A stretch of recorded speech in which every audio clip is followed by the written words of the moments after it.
of the big reasons kung bakit po ganito yung personality ko. Lola ko po talaga. Kasi yung lola ko palaban eh. So feeling ko, dun po namin nakuha.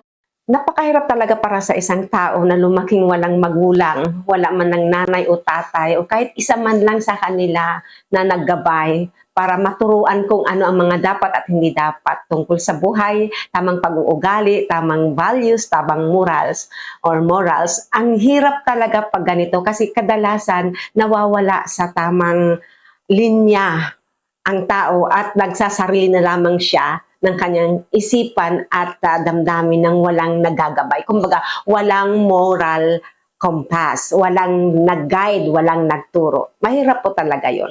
Sa videong ito, atin pong pag-aralan at pagnilay-nilayan ang istorya ng buhay ni Chloe, partly kung bakit ganito siya katapang at kapalaban.